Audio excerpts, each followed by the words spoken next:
Welcome back to the Summerlin Bobcast. I'm Jesse. I'm Cage. And I'm going to start you off with the breakfast menu. Friday, December 1st is Long John's. And then coming back Monday, December 4th is French Toast Sticks. Tuesday, December 5th is Bosco Sticks. Wednesday, December 6th is Mini Cinnamon Rolls. Thursday, December 7th is Tornadoes. Friday, December 8th is Long John's. Friday, December 1st for lunch is going to be stuffed crust pizza and green beans, fruit and veggie bar. Monday, December 4th, nachos, tater tots, fruit and veggie bar. Tuesday, December 5th, deli sandwich, sun chips, fruit and veggie bar. Wednesday, December 6th, chili, cinnamon roll, fruit and veggie bar. Thursday, December 7th, pulled pork, curly fries, fruit and veggie bar. Friday, December 8th, hot ham and cheese sandwich. And au gratin, potatoes, fruit and veggie bar. And seniors, please check your email for a post-prom concession stand form to be completed as soon as possible, sent from Carol. Close-up students going on this trip this year. The final balances will be due January 19th. And seniors, as you're getting your senior pictures back, would you please send a photo to abbyfunk@summerlinbobcats.org for the senior pictures page. And our daily quote, perfection is attained by slow degrees. It requires the hand of time. Elementary news, fruit and veggie program. That is yesterday, Kiwi. Mondays after school until 4:30 p.m. during first semester, 3rd and 4th grade coding club. Mondays after school until 4:30 p.m. during second semester, 5th and 6th grade coding club. And Cage will be talking about our sports. Friday, December 8th. Wait, I lied. Be up here. Friday, December 1st, junior high wrestling at O'Neill, 4 o'clock. Basketball at Chambers, JV girls 4 o'clock, JV boys 4:45. Girls varsity 6 and boys varsity 7:30. Saturday, December 2nd, wrestling Howells at 9:30. Monday, December 4th, high school girls wrestling at West Holt 3. Junior high girls basketball at Stewart 6:30. Tuesday, December 5th, basketball at Riverside, JV girls 4 o'clock, 4 quarters. JV boys 4 o'clock or 5 o'clock 4 quarters. Varsity girls 6:15, varsity boys 7:30. Wednesday, December 6th, State 1-Act Norfolk, FFA District Leadership at LHNE, Skills USA MS Convention at Omaha. Thursday, December 7th, Junior High Girls Basketball at West Holt, 5 o'clock. Friday, December 8th, Boys Wrestling at Southern Valley, 9:30. Basketball at Summerlin versus Niobrara, Verdigris. JV girls, JV boys, varsity girls, varsity boys, 7:30. Saturday, December 9th, high school girls at wrestling. High school girls wrestling at West Point, my bad, 9:30. Basketball at Boyd County, junior high girls, A game and B game. Monday, December 11th, no coding club. And that concludes our Bobcast, and stay tuned for Barrett's Sports Segment, Season 3, Episode 13. Hello Summerlin, I'm Barrett with the Summerlin Bobcast Sports Segment, and of course last week we did not have a show because of Thanksgiving break. We only were in school 2 days and there wasn't enough time to make one, so we're going to get back into our regular segments today, 4 of them, and we're going to start off with our first segment, which is Weekly Review.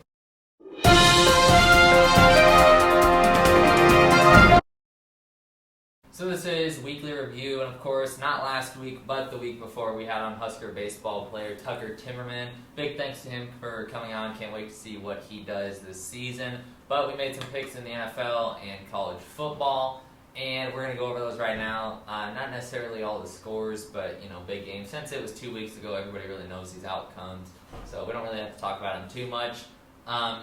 First off, we had the Ravens and the Bengals. The Ravens won that game, and we both got it wrong. This was a really rough week in the NFL for both of us. The Browns ended up beating the Steelers, which again, we both picked wrong, so there's 0-2. The Packers beat the Chargers, 0-3 start.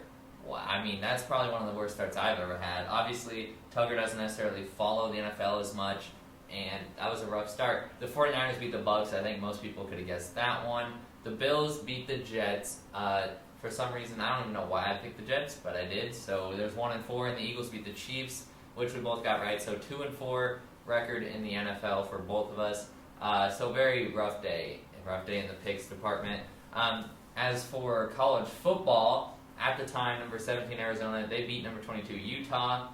Number 1 Georgia handled Tennessee pretty easily. We all could have seen that one. Kansas State beat Kansas, so that was a little in-state rivalry. Washington beat up on Oregon State, and Nebraska sold the game to Wisconsin.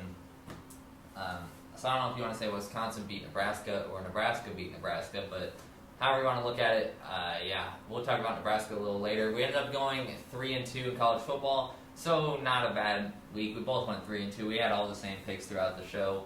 2-4 in the NFL, 3-2 in college football. There's not much else to talk about, really. I mean, it's been 2 weeks. We could talk about last week in sports because last weekend, like actual last weekend, not the weekend before Thanksgiving, the weekend after, was one of the best college football rivalry weekends I've ever seen. Obviously, Nebraska-Iowa, which sucks, but like the Washington game was really good. The Alabama game was really good. What was the other one? The Oregon State game was really good. And I believe, actually, all the Big Ten games were really good. Not that, good, like low scoring, close games, but the Alabama game, that was a crazy game. Last second, it was like 4th and goal from like their own 32 because of penalties and a sack, and they throw it up to the back right corner of the end zone from Jalen Milroe, and they score. They beat Auburn, and Auburn had a big upset win, and they lost it. Washington was a great game. So, it was a really good weekend of college football. The NFL was good, too. NBA starting back up. We're finally going to get into some NBA picks today on this show, which we haven't done yet this year. College basketball is finally starting. We're not going to start picks on that yet. We're going to wait for conference matchups to start because there's not really a lot of good matchups. Like tonight, you got Duke, Arkansas, and last night you had Miami and Kentucky, but they're really spread out, and that's just because of the ACC SEC challenge that's going on. So we'll wait a little bit longer to start our college basketball picks, but that's going to do it for a weekly review. And we're going to go into our second segment of the day, which is going to be Watching You. So this is Watching You, and this week we're not focusing on a player, we're focusing on an entire team, organization you could say. It is the Denver Broncos, which for me, as a non-Bronco fan, I'm a Seahawks fan, of course, go Hawks, but the Broncos started off 1-5, and we can even go back to last year, of course, with my Seahawks making the trade for Russell Wilson, and everybody's like, oh, the Broncos actually are a contender for the playoffs, and they're not. They weren't. They were terrible. Everything looked really bad. And then this season starts off, and they're like, well, maybe Russ bounces back. Maybe the Broncos bounce back. They got some decent young talent. They made a couple acquisitions. And they go off to a terrible start of 1-5. And let's be honest, though, it wasn't because of Russell Wilson. It wasn't because of the offense. It was because of their defense. They were ranked last in, every category of defense, whether it was yards, points, rushing, passing. It didn't matter. The turnover ratio, they were really bad in. They were, -6 or something. So there's that, right? Everybody's talking, should Sean Payton get fired? Should they get rid of Russ? Do they need to make changes at, D coordinator and stuff? And, of course, in that 1-5 start, they had that terrible game against the Dolphins where the defense allowed 70. Obviously, the Dolphins looked really good at that point, and they only scored 20 offensively. But now, after that 1-5 start, they've won 5 straight, which puts them at 6-5. Talk about a turnaround. You start 1-5, and then you win 5 straight in the NFL, and some of those wins include the Chiefs, the Bills, the Vikings. Those are really good quality wins. Obviously, the Vikings lost Kirk Cousins. They didn't have Justin Jefferson. The Chiefs looked very rough that game, but they still beat them. I mean, you still have to go through Patrick Mahomes and Kelsey and the Chiefs' defense. And the Bills, they're kind of in decline. But the Bills, still a really good team, and I think they proved that even the last weeks, even with some losses. I think the Bills are still good. But the Broncos now went from almost a lock to being out of the playoffs to having a chance to even win their division, in a division that has Patrick Mahomes and Justin Herbert in it. And obviously the Chargers have looked really bad. The Broncos already, I believe, have a win over them. And the Raiders have been a no-show all season. And the Chiefs haven't looked great. So obviously the Chiefs are the 1 seed in that division right now. But the Broncos are right there. They're in the hunt. I'm not quite sure they're in the wild card spot yet, but they're pretty close. That AFC is really tight. They're not super spread out. So the Broncos could actually be a dark horse to go get a dark horse Broncos. They could be a dark horse to go get a playoff spot, and that'd be huge for Denver because, they've had a lot of down seasons since Peyton Manning has been gone, and that'd be a big thing for him. But Russell Wilson is kind of our second little part of Watching You. He has a 20-4 touchdown interception ratio, which is honestly really good. He doesn't look outstanding, but 20-4 touchdown interception ratio is really good. He's not turning the ball over like he was last year. He's thrown for 2,199 yards and a 68.3 completion percentage. Again, more good stats. He's like 5th in touchdown passes, but he's like 18th or something in passing yards. So, I mean, it's been like he throws touchdowns and he doesn't throw picks, but he's not throwing for a lot of yards. He's got like 3 running backs that have ran for over like 400 yards, and he's been pretty good on the ground as well.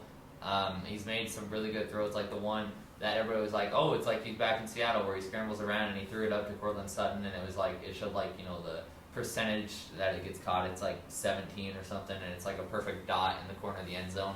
Really nice throw. He's turned it up. And this big stat, the Broncos have a plus 13 turnover ratio since week 7. So their defense at the beginning of the year didn't do anything. I mean, they just allowed points, yards. They didn't turn the ball over, and their offense wasn't doing anything, so that doesn't help your defense.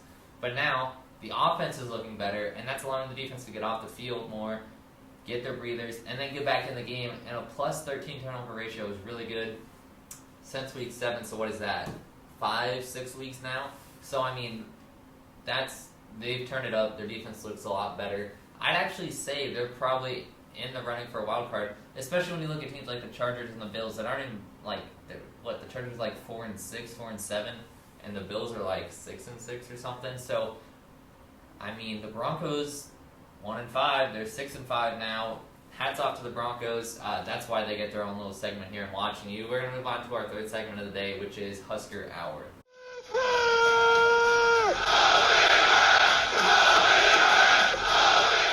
So this is Husker Hour, and this will be probably the last one of the year, sadly, because of Nebraska's downfall.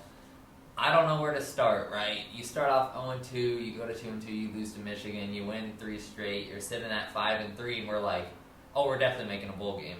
And then we lose to Michigan State, Maryland, Wisconsin, Iowa, all in the same ways. I was watching, obviously, Corn Craze, Connor Hayden, had him on the show.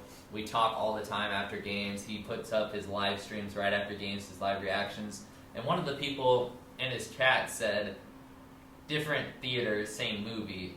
And that is the truest thing anybody could possibly say, because it is. It's like watching the same team, and it's the same outcome, but it's like it's a different stadium. It's just like, it's crazy to think about.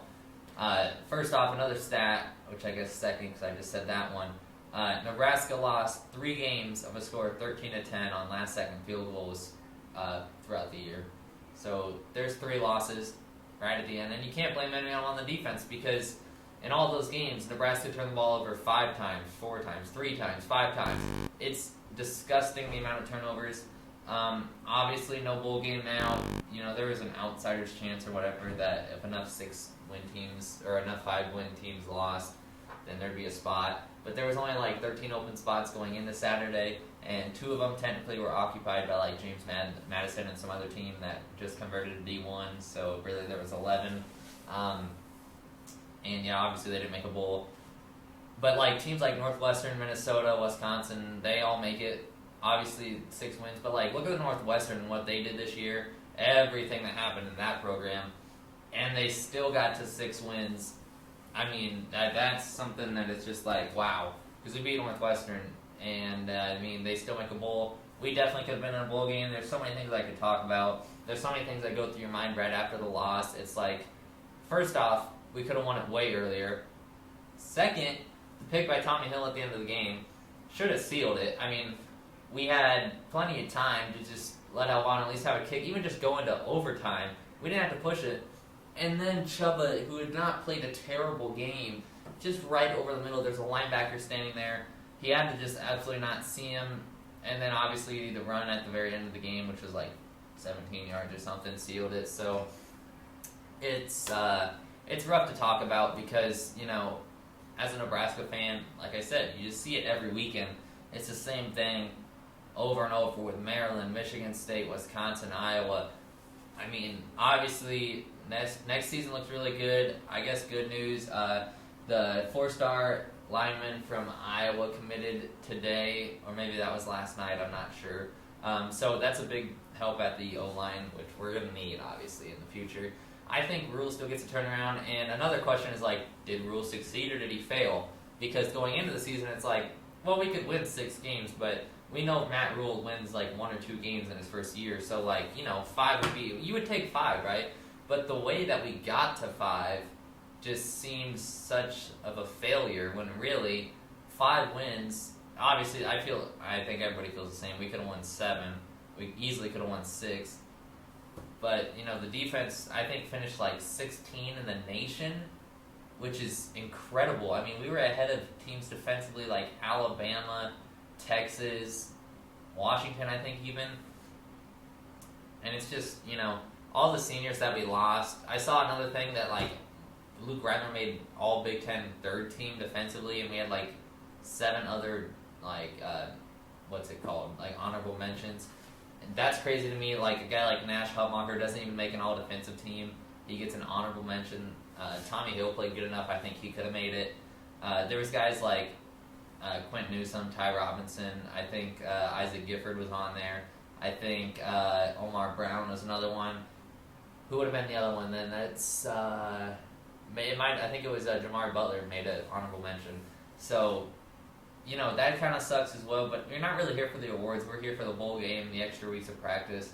That helps in recruiting, obviously. I don't see many people transferring. Maybe like a guy like Heinrich. I could also see a guy maybe deeper in the secondary. Hopefully not, though. I think a lot of these guys are here to stay. Obviously, Ty's coming back for another year.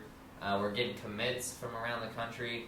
So, I mean, as you can see, I'm not excited at all. Like, it's just upset to talk about Husker football. We can talk about Husker basketball or Husker volleyball, but we can't talk about Husker football because the season's over. Okay, that's the bottom line. Season's over.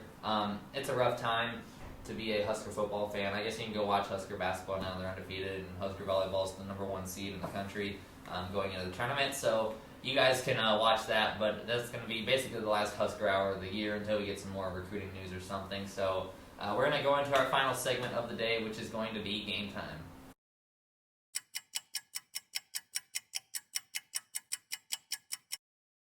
So this is game time, and as you can see, here by myself, we're just going to make some quick, simple picks this week. Just a nice, simple, laid-back week after Thanksgiving. Just make these quick picks. We got 5 games in the NFL, 5 games in college football, which are the championship games of the week, and we got NBA games this weekend. So let's get into those. On Thursday in the NFL, we got the Hawks playing the Cowboys. Now, if I'm picking as a fan, go Hawks.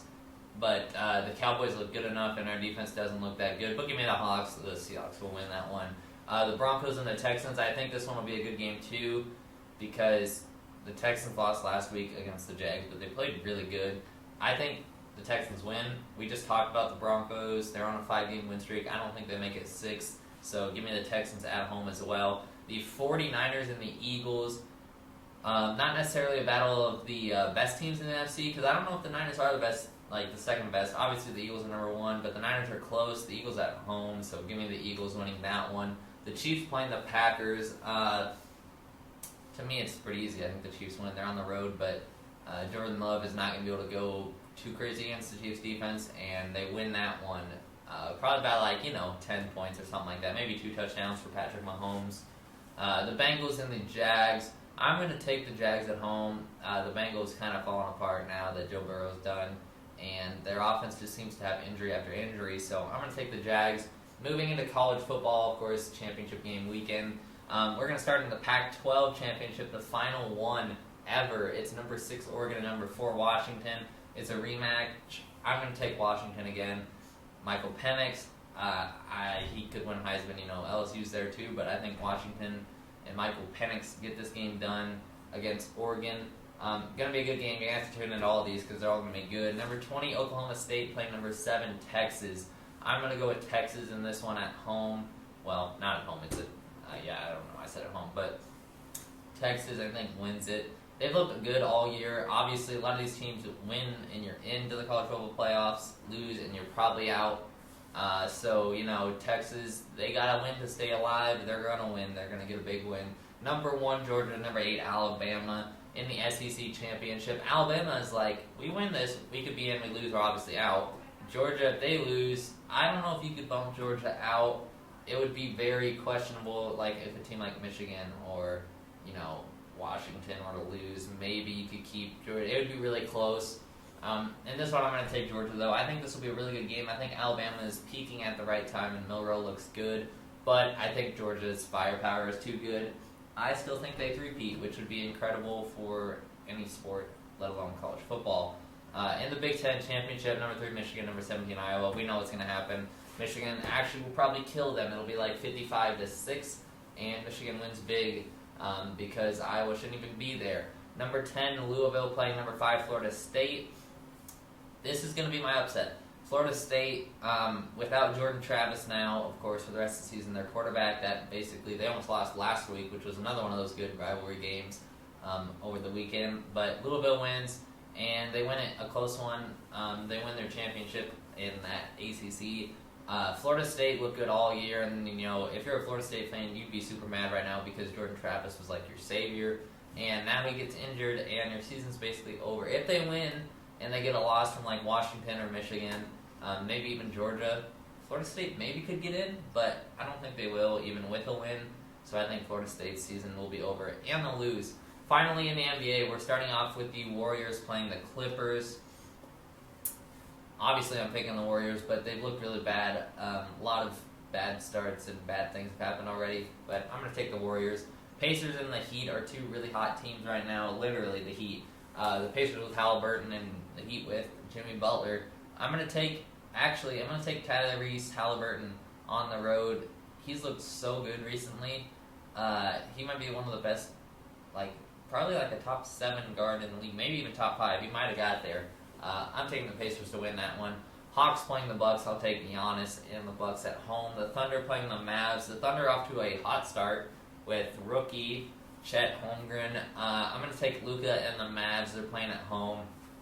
I think the Mavs just get it done.